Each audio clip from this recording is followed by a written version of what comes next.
So hi guys, welcome to the channel again and thank you so much कि आप मेरी videos को इतना ज़्यादा प्यार दे रहे हैं। आप आज भी अगर मेरी सेकंड वीडियो पे जाएंगे तो मेरा कहना ये था कि थैंक यू कि आप लोगों ने मेरी फर्स्ट वीडियो पे 8 व्यूज़ करवा दिए और आज को आप ही लोगों की वजह से उसी सेम वीडियो पे 1000 प्लस व्यूज़ है, तो ऑल बिकॉज ऑफ यू। तो आज की ये वीडियो उन कमेंट्स के ऊपर होने वाली है जो कुछ कमेंट्स मेरे भाइयों ने या मेरी बहनों ने जिन्होंने भी करे थे कि उन्होंने कुछ क्वेरीज पूछी थी। तो देखो, सबसे पहला क्वेश्चन जो मैं आंसर करने वाला हूँ कि क्या 20,000 सैलरी इनफ होगी गुड़गांव में रहने के लिए या सफ़र करने के लिए। सेकंड, एक भाई का कमेंट था कि वो उद्योग विहार सेक्टर 18 में जॉब करते हैं या लगने वाली उनकी जॉब, और उनको पास में ही कोई उनके अपना एक पीजी चाहिए जो कि सिंगल शेयरिंग हो। तो क्या उसका अकोमोडेशन होगा, क्या उसके प्राइजेज़ होंगे और कितना वो अफोर्ड करें, कितने तक का वो मेट्रो स्टेशन के पास ले या दूर ले। इसी के साथ साथ कुछ और भी क्वेरीज़ हैं जिनका मैं आंसर करूँगा। तो स्टार्ट करते हैं। सबसे पहला क्वेश्चन कि क्या 20,000 सैलरी इनफ है। देखो गाइस, गुड़गांव को सबसे महंगा एनसीआर एरिया बोला जाता है क्योंकि यहाँ पे आपका स्टैंडर्ड ऑफ लिविंग से लेकर के आपकी लग्जरी से लेकर के आपकी इन्जॉयमेंट, हर एक चीज़ महंगी है। आप कहीं पे भी जाएंगे, यू ब्लॉग आज को सबसे फेमस और सबसे बदनाम भी बोल सकते हैं क्योंकि वहाँ पे इतने सारे बाहर के लोग रहते हैं, तो वहाँ पे कुछ गलत काम भी होते हैं, लेकिन ये है कि वो सबसे फेमस जगह है रहने के लिए। जो भी बाहर से आता है पीजी वगैरह या मोस्टली रूम्स के लिए। तो देखो, मैं आपको बताना चाहूँगा कि यहाँ पे सब कुछ टोटली डिपेंड करता है कि आप कितना खर्च करते हो। यहाँ पे कुछ ऐसे भी लोग हैं जिनकी सैलरी इवन 15,000 तक भी है, बट फिर भी वो ऐसे मैनेज करके चलते हैं अपनी चीज़ों को कि उनके 15,000 सैलरी से भी उनके सारे एक्सपेंसेस निकलते हैं और उसके बावजूद भी वो कुछ सेव भी कर लेते हैं। सो वापस से वही सामने हमारी आपका जो आपने बहुत टाइम पहले भी और बहुत सारी वीडियोस में ये व्यू देखा होगा, ये सामने साइबर हब है, इधर हमारे गुरु द्रोणाचार्य मेट्रो स्टेशन, उधर सिकंदरपुर मेट्रो स्टेशन है। तो फिर से चालू करते हैं इसी सेम व्यू से आपके क्वेश्चंस के आंसर्स। तो देखो, अगर आप 20,000 सैलरी में आते हैं तो सबसे पहली चीज़ जो आपको देखनी है कि आप यहाँ आने से पहले, जो मैंने पहले भी अपनी वीडियोस में बोला है, अपने पास एटलीस्ट 2 महीने का अमाउंट ले करके आए। यानी कि 2 महीने तक, फॉर एग्ज़ाम्पल लोग सोचते हैं कि वहाँ जॉब लग गई है, फिर अब तो बढ़िया ही है, सैलरी आती रहेगी, तो आराम से हम वहाँ पे अपना सफ़र कर सकते हैं। बट ऐसा नहीं होता है। जब आपकी जॉब स्टार्ट होती है, पहले आपको 1 महीने काम करना पड़ता है। कई जगह पे आपका प्रोबेशन पीरियड होता है या फिर आपका ओजेटी पीरियड होता है या फिर आपका ट्रेनिंग पीरियड होता है, जो कि मतलब उस टाइम पे आप कंफर्म नहीं है कि आप परमानेंट एम्प्लॉय हैं भी इस कंपनी के या नहीं। तो कई बार क्या हो जाता है, अनफॉर्चुनेटली कुछ एस्पिरेंट्स बाहर हो जाते हैं, तब उन्हें सफ़र करना पड़ता है। या चलो मान लेते हैं कि ऐसी कंपनी नहीं है, या फिर आपके अंदर इतने गट्स हैं कि आप कंपनी में रिलैक्स कर जाते हैं, फिर भी आपको पहले 1 महीना वहाँ पे रहना पड़ेगा। 1 महीने बाद आपकी सैलरी आएगी जब आप काम कर लेंगे। तो उस 1 महीने के लिए आपको सफ़र करने का, आपके खाने का, आपके रहने का, आने जाने का, जितना भी एक्सपेंस आप सोच के चलते हो उससे डबल अमाउंट आपके अकाउंट में होना चाहिए। दूसरी चीज़, आप कभी भी जब ऐसे बाहर आते हैं, गुड़गांव में बहुत सारे पब्स हैं, बहुत सारे क्लब्स हैं, बहुत बार हैं, साइबर हब है, या नॉर्मली आप किसी भी होटल में भी जाते हैं खाना खाने के लिए, तो इतना महंगा है कि आपके जो आप सोच के चल रहे होंगे कि आधे महीने वो पैसा चल जाएगा, वो आपके खाने पीने में 2 या 3 दिन या ज़्यादा से ज़्यादा 1 हफ्ते में ही ख़त्म हो जाता है। तो इस चीज़ को आप समझें कि आते साथ ही जब आपका बजट नहीं है, और इवन अगर आपका बजट है भी, तो भी ऐसी चीज़ों में कम जाए। कई सारे ऐसे जगहें हैं जो मैं आपको बता सकता हूँ, या फिर आप खुद भी, हर जगह ऐसी जगह होती है जहाँ पे आपको सस्ता और अच्छा खाना मिल सकता है। ऐसे दोस्तों के, ऐसे कलीग्स के चक्कर में ना पड़े जो खुद तो वहाँ पे पहले से सेटल्ड हो या उन्हें पैसों की उस समय प्रॉब्लम ना हो, राइट। आपको भी मान लेते हैं प्रॉब्लम नहीं होगी, लेकिन स्टार्टिंग में आपको लगता होगा कि नहीं होगी, बट एंड आते-आते जब मंथ एंड आता है, तब तक आपको महसूस होने लग जाता है कि अरे यार, अब तो पैसे कम पड़ गए। तो ये चीज़ें कभी ना करें। पहले आप कमाना स्टार्ट करें। एटलीस्ट 3 से 4 महीने तक तो आप सोचे भी ना कि आप कोई ऐसा एन्जॉयमेंट, या ऐसा एन्जॉयमेंट अगर करते भी हैं तो फ्रीक्वेंटली ना करें। कभी-कभार हो गया, ठीक है, महीने में 1 बार, वो भी सेकंड महीने से आप स्टार्ट कर सकते हैं जब आपकी सैलरी आ जाए, उसके बाद, ठीक है? इसके अलावा देखिए प्राइवेट जॉब है तो सबसे पहले तो अपने पास इतनी सेविंग्स ज़रूर रखें कि कल को जैसे अभी कोविड आया, काफ़ी लोगों की जॉब्स गई, तो अपने पास इतना बैकअप होना चाहिए कि आपको कोई ज़्यादा प्रॉब्लम ना हो, ठीक है। बाकी अगर 20,000 में आपको गुड़गांव में आपको रिलाई करना है, आपको यहाँ रहना है, तो ईज़िली आपका ये अकोमोडेशन वगैरह सारे एक्सपेंसेस निकल सकते हैं। ये कैसे निकल सकते हैं मैं आपको बता देता हूँ। देखिए ज़रूरी नहीं है कि आप अपना पर्सनल रूम लें स्टार्टिंग में। देखिए आप घर से बाहर निकल रहे हैं, आपको नए लोगों से मिलना है, आपको नए लोगों से रिलेशन बनाने हैं, आपको लोगों के बारे में समझना आना चाहिए। इसीलिए सबसे बेस्ट रहेगा, हाँ, कभी-कभार ऐसा हो जाता है कि आपका जो रूममेट है वो हाइजीनिक अगर नहीं है, तो that is a big concern. लेकिन आप जब भी किसी भी पीजी में जाएँ, आप वहाँ पे देखें, आप उस रूममेट से मिलें, आपको वो रूम दिखाएगा।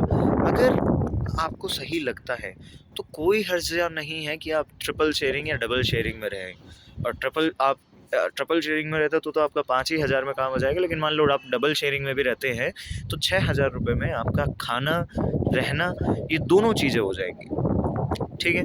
6,000 में आपका खाना और रहना हो गया पीजी में। अब मान लीजिए दिन का खाना आपको तो नहीं मिलता है, दिन का खाना आपको बाहर खाना होगा, तो हम मान लेते हैं अगर आप 50 रुपये, चलो 100 रुपये भी हर दिन के अगर दिन के खाने पे खर्च करते हैं, और 100 रुपये में नॉर्मली किसी सस्ती और अच्छी जगह पे खाना बहुत आराम से मिलता है, जो कि हाइजीनिक तरीके से खाना बनाते हैं, या फिर टिफ़िन सर्विसेज आप लगवा सकते हैं। 3,000 रुपये आपका वैसे भी पड़ रहा है, 3 ही हज़ार रुपये आपका टिफ़िन सर्विसेज में पड़ेगा।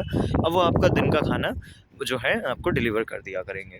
तो 3,000 में आपके मान लेता हूँ कि दिन के खाने के आपके हो गए, तो 6 और 3 9,000 रुपये आपके रहने खाने के हो चुके हैं। रही बात आपके आने जाने की, तो देखिए सबसे बेस्ट होगा अगर आपका ये उद्योग विहार, आपका साइबर सिटी में आपका ऑफ़िस है, सिकंदरपुर पे ऑफ़िस है, या फिर कहीं आस-पास ऑफ़िस है, तो आप सिर्फ़ और सिर्फ़ ई-रिक्शा से ट्रैवल करें। 10 रुपये ई-रिक्शा लेता है, आपको ड्रॉप कर देगा, और 10 ही रुपये में वहाँ से आपको पिक करके आपके लोकेशन पे आपको ड्रॉप कर देगा। कोई ज़रूरत नहीं है हर बार ऑटो लेने की, जो कि आपको 10 रुपये का जो रास्ता है वो आपको पड़े 80-100 रुपये में। तो ऐसे करने की कोई ज़रूरत नहीं है। 10 और 10 20 रुपये अगर मैं आपको मान के चलूँ, तो आपके 20 रुपये के हिसाब से 30 दिन के पैसे लग जाते हैं, और 30 दिन के पैसे अगर मैं मान के चलूँ तो आपके ये हो जाते हैं 600 रुपये, ठीक है। तो 600 रुपये 1,000 रुपये मान लेते हैं चलिए हम, कि 1,000 रुपये आपके लग गए, तो ये हो गए हैं 10,000 रुपये, जिसमें कि आपका रहना, आपका खाना, आपका आना-जाना, मोटा-मोटा सारा एक्सपेंस आपका निकल जाता है। प्लस अब मान लीजिए, देखिए ज़रूरी नहीं है कि सब कोई घर पे भेजता हो, लेकिन मान लीजिए आपको घर पे भी भेजने हैं 2,000 रुपये, 5,000 रुपये भी आपने अगर भेज दिए हैं, तो 15,000 रुपये आपके सीधे-सीधे एक्सपेंसेस निकल गए। बचे हुए 5,000 रुपये आप उसे सेव कीजिए, इन्वेस्ट कीजिए, और ऐसी जगह इन्वेस्ट कीजिए जहाँ पे आपको प्रॉफ़िट लगे या प्रॉफ़िट मिले। कहीं हाई रिस्क पे अभी आप सेव ना करें, क्योंकि अभी आपको कम से कम 1 साल तक कभी भी पैसों की ज़रूरत पड़ सकती है। तो ऐसे करके आपका 20,000 रुपये में अगर आपकी जॉब है, आप ईज़िली सर्वाइव कर सकते हैं गुड़गाँव में। बस द कंडीशन इज़ आपको लग्ज़री को थोड़ा-सा, अपने एन्जॉयमेंट को थोड़ा-सा लिमिट में रखना होगा। सेकंड क्वेश्चन पे आ जाते हैं। सेकंड क्वेश्चन भाई का था कि यार मेरा ऑफ़िस इतने, देखिए मेट्रो के पास लें या मेट्रो के दूर लें, ये आपका टोटली डिपेंड करता है कि आपका ऑफ़िस है कहाँ, ठीक है। अब कई बार क्या होता है कि मेट्रो के पास के जितने भी पीजी या फिर रूम्स होते हैं, वो जनरली महंगे होते हैं, क्योंकि वहाँ से आपका आना-जाना जो है वो ईज़ी पड़ जाता है, कनेक्टिविटी काफ़ी ईज़ी हो जाती है। लेकिन मान लीजिए कई बार ऐसा भी हो जाता है कि ये रहा सामने आपका ऑफ़िस, आप तो पैदल भी जा सकते हैं। सामने आपके मान लीजिए साइबर हब है, वहाँ पे आपका ऑफ़िस है अगर, तो साइबर हब से मैं आपको बता दूँ कि साइबर हब और यू ब्लॉक एकदम वॉकिंग डिस्टेंस है। आप सुबह उठे, नहाएँ, तो अगर आप 9:15 बजे भी उठते हैं और नहा धो करके आप आराम से 9:45 बजे तक अपने ऑफ़िस में रिपोर्ट कर सकते हैं, वो भी अगर आप बहुत आराम से जाते हैं तो, वरना हार्डली 5 मिनट्स का आपका ट्रैवलिंग बाय सेल्फ होगा, कि आप पैदल जाएंगे तो आप आराम से 5 से 7 मिनट में अपने ऑफ़िस पहुंच सकते हैं यू ब्लॉक से साइबर हब में। इसी तरीके से आपको देखना पड़ेगा। सेकंड चीज़, अब मान लीजिए आपका ऑफ़िस जो है वो आपके ऑफ़िस इतना दूर है कि आपको मेट्रो की तो ज़रूरत पड़ेगी ही पड़ेगी। अब कई बार क्या होगा, मान लीजिए कंडीशन ये है कि आपका ऑफ़िस जो है वो आपके पीजी से दूर है, अब आपने पीजी भी दूर लिया और आप सस्ते के चक्कर में मेट्रो स्टेशन के भी दूर ले रहे हैं पीजी। तो इससे क्या होगा, आप पहले मेट्रो स्टेशन तक जाने के पैसे देंगे, उसके बाद आप अपने ऑफिस तक जाने के लिए मेट्रो का यूज़ करेंगे। तो इससे अच्छा है आप मेट्रो के पास ही क्यों ना ले लें। अगर आप 20 रुपये भी पर डे देते हैं तो 600 रुपये आपके पर डे हो जाते हैं आपके रोज़ के आने जाने के, सिर्फ मेट्रो तक। और इतना ही लगभग डिफरेंस आता है मेट्रो के पास और मेट्रो के दूर वाले पीजी में, बल्कि इससे कम ही 500 रुपये का डिफरेंस आता है। तो तब आप दिमाग लगाते हुए मेट्रो के पास पीजी लें या फिर अपना रूम लें। और तीसरी चीज़, अगर आपकी सैलरी अच्छी है, आपको खाना बनाना आता है, आपको मैनेज करना आता है, तो आप रूम भी ले सकते हैं। रूम भी सस्ते मिलते हैं, ऐसा नहीं है कि रूम महंगे ही मिलते हैं, बट हाँ, रूम में थोड़ी सी आपके एक्सपेंसेस इसलिए बढ़ जाते हैं कि उसमें आपको आपका गैस का, आपके खाने का, आपके राशन मतलब खाने का उसी में इंक्लूड हो गया, आपके रहने का, इसके अलावा आपका रोज़ का मान लीजिए जो भी आप कुछ भी लाते हैं, आप इवन पानी की बोतल भी अगर लाते हैं तो उसका भी आपका खर्चा है और जुड़ेगा उसमें। प्लस आपका इलेक्ट्रिसिटी, सबसे मेन पार्ट इलेक्ट्रिसिटी आपको पे करना पड़ेगा, जो कि मैं आपको बता दूं पीजीज़ में कम इलेक्ट्रिसिटी आपको देनी पड़ती है। लेकिन नॉर्मली अगर आप रूम लेते हैं तो इलेक्ट्रिसिटी बिल जो है वो लोग अपने हिसाब से ही चार्ज करते हैं, 10 रुपये 12 रुपये पर यूनिट चार्ज करते हैं आपको रूम्स में। जबकि पीजी में मैं आपको बता दूं, मैं खुद पीजी में रहता हूँ, डबल शेयरिंग पीजी में हूँ इस समय, और मेरा हार्डली 250 से 300 रुपये बिल आता है। और कहाँ, जब मैंने भी रूम लिया था तब मैं रूम में, आप यकीन मानिए, मैंने 5,500 रुपये भी बिल भरा है, जो मेरे घर का बिल नहीं आता था। तो इसीलिए डिपेंड करता है, आप अपनी सैलरी के हिसाब से कैटेगराइजेशन कीजिए कि कहाँ आपको रहना है, कहाँ नहीं रहना है, ठीक है। प्लस आपका सेक्टर 18 में एक भाई ने बताया उनका ऑफिस है, तो यार सेक्टर 18 में ऑफिस है तो देखिए आपको अगर वैसे ऑफलाइन में नहीं मिल रहा है कोई भी पीजी, आप एक बार ज़ोलो एक ऐप है, पीजी सर्च करिए, पीजी सर्च करने का ज़ोलो एक ऐप है, या फिर ओयो लाइफ, ये सब एक ऐसे एप्लीकेशंस हैं जहाँ पे आपको पीजी आसानी से मिल जाते हैं। तो वहाँ आप पीजी सर्च कीजिए, आपको सस्ते में और बहुत अच्छा पीजी मिलेगा। सो ऐसे आप अपने एक्सपेंसेस को जो है आप कैटर कर सकते हैं।